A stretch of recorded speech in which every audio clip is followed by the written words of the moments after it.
नमस्कार दोस्तों, आप देख रहे हैं लीगल एंड साइकोलॉजी वॉइस। मैं एडवोकेट सुनील खर्चे हाजिर हूं एक और नए फैक्ट पर एनालिसिस के लिए। आज की इस वीडियो में हम बात करेंगे दो ऐसे निर्वाचित जनप्रतिनिधियों की जिनके नाम से पूरा देश परिचित है, चंद्रशेखर आजाद और मायावती। सवाल बहुत सीधा है, क्या एक चुना हुआ जनप्रतिनिधि अपनी ही जनता से मिलने के लिए सरकार की इजाजत का मोहताज है? फैक्ट के बारे में जानते हैं। चलिए पहले हम वो वीडियो और घटनाएं समझते हैं जिनके आधार पर आज ये सवाल खड़ा हो रहा है। यहाँ से जा जाके अकेला मैं बच गया हूँ जो मिलने नहीं जा सकता। मेरा कत्ल करवा दो, सरकार से कहो, क्योंकि जब तक मैं जिंदा जब तक तो बोलता रहूंगा इनके लिए भाई। ठीक है, मुझे फांसी चढ़ा दो, लेकिन मैं इनको मरने नहीं दूंगा। जिस तरह से यहाँ जुल्म हो रहा है ना, जुल्म के खिलाफ लड़ूंगा मैं। ठीक है, कोई फर्क नहीं पड़ता मुझे। एक बार पैदा हुआ आदमी एक बार मरेगा, ठीक है। लेकिन अब लोग सोच रहे होंगे बीजेपी के लोग कि दलित को उपराष्ट्रपति का उम्मीदवार खड़ा करके तो दलित उनको वोट मिल जाएगा। इनको सपने में भी नहीं सोचना चाहिए। आज पूरे देश के अंदर, पार्लियामेंट के अंदर, राज्यसभा के अंदर, जो सहारनपुर में जो सबीरपुर जो दलित उत्पीड़न कांड हुआ है, जब मुझे इस सरकार ने बोलने नहीं दिया है तो ये इनकी नोटंकी नहीं है तो क्या है? ये इनकी नोटंकी नहीं तो क्या है? इसलिए मैंने ये फैसला लिया है कि मैं ऐसे जब मैं अपनी बात नहीं रख सकती, देश और जनहित के मुद्दों पर अपनी पूरी बात नहीं रख सकती, खास तौर से जिस समाज से मैं ताल्लुक रखती हूँ, अपने वीकर सेक्शन के हितों की मैं अपनी बात नहीं रख सकती, दलितों के, आदिवासियों के हितों की बात नहीं रख सकती, तो मुझे इस हाउस में अब रहने का कोई अधिकार नहीं है। इसलिए मैंने स्क्रीन पर दिख रही हैं आपको दो घटनाएं एक साथ हुई हैं, जहां चंद्रशेखर आजाद पीड़ित परिवार से मिलने के लिए जा रहे थे, लेकिन पुलिस ने उनके रास्ते में, जो आपने वीडियो में देखा कि उनका रास्ता रोक दिया है। उनको तरह तरह की प्रॉब्लम फेस करनी पड़ रही है, जिसका एनालिसिस हम आगे आपको दिखाएंगे। हम दोनों जनप्रतिनिधियों की एक एक सिचुएशन का मंथन करेंगे। हम देखते हैं कि दोनों नेताओं को अपनी बात खुलकर रखने नहीं दी जाती।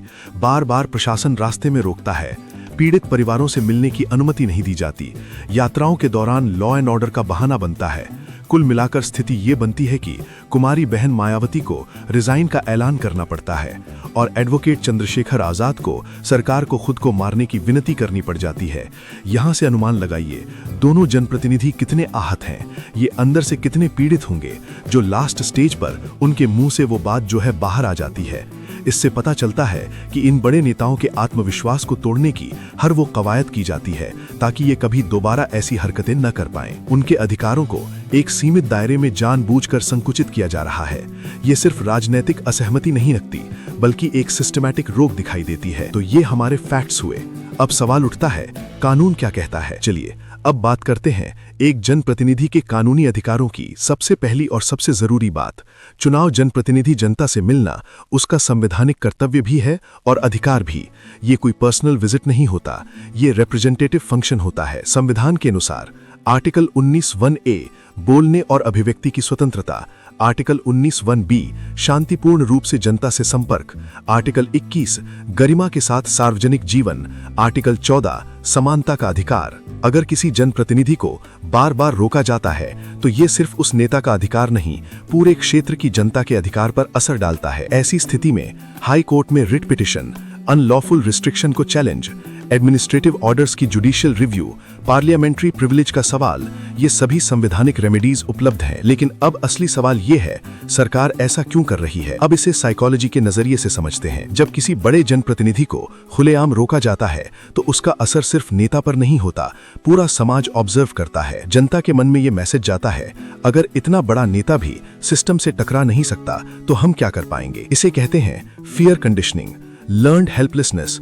Political silence. धीरे धीरे लोग सवाल पूछना छोड़ देते हैं। ये फिजिकल रिप्रेशन नहीं, मेंटल कंडीशनिंग है। यहाँ नेताओं को नहीं, उम्मीद को रोका जा रहा है। अब जानते हैं साइकोलॉजिकल रेमेडीज। इसका समाधान सिर्फ कोर्ट नहीं है, constitutional awareness, collective voice, media accountability, legal resistance, यही साइकोलॉजिकल काउंटर टूल्स हैं। अब लास्ट में देखते हैं, चलते हैं अपने कंक्लूजन की ओर। तो आज की इस एनालिसिस से हम इस नतीजे पर पहुंचते हैं कि ये सिर्फ दो नेताओं की बात नहीं है, ये प्रतिनिधित्व, अधिकार और लोकतंत्र की प्रक्रिया का सवाल है। समाधान कन्फ्रंटेशन में नहीं, संवैधानिक समझ और सजगता में है। आप क्या सोचते हैं?